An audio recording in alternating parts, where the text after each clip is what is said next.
It had a huge fanfare before it was released, which was always a little bit dangerous because the expectations are so high.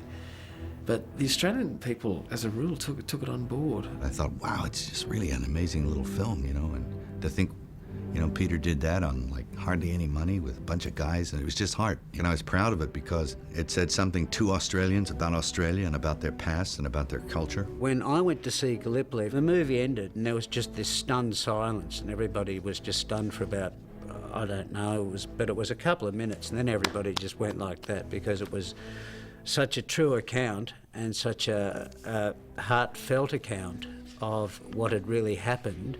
I want you all to remember who you are. You're the 10th Light Horse, men from Western Australia. Don't forget it.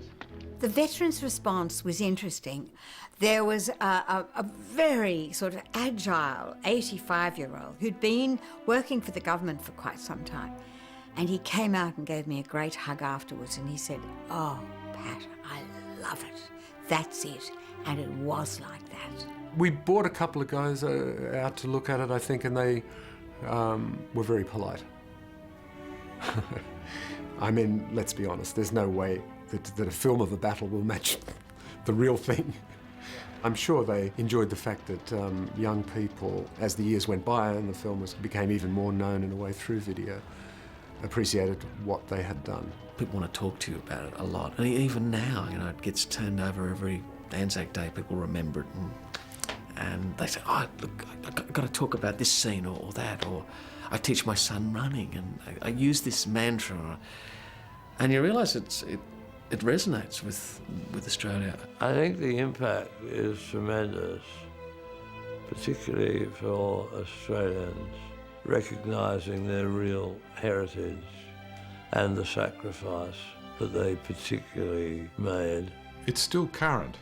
Of course, it doesn't get the reviews in the paper and the headlines that it did in 1981, but it's still on school curriculums all over Australia.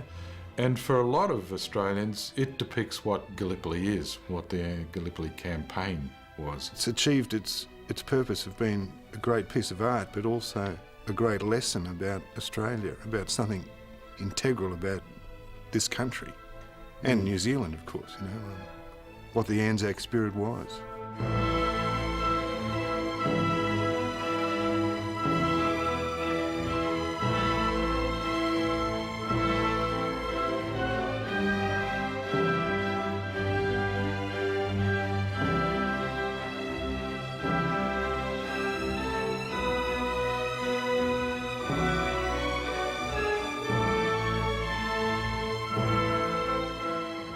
Almost every movie one works on, you believe, is a great story to be told, but Gallipoli was more than that. It was special. The feeling of the mateship is the thing that I take from the movie every time I see it. There's no way that you'll reproduce that mateship, that feeling of 5 mates together who would literally lay down their lives for each other.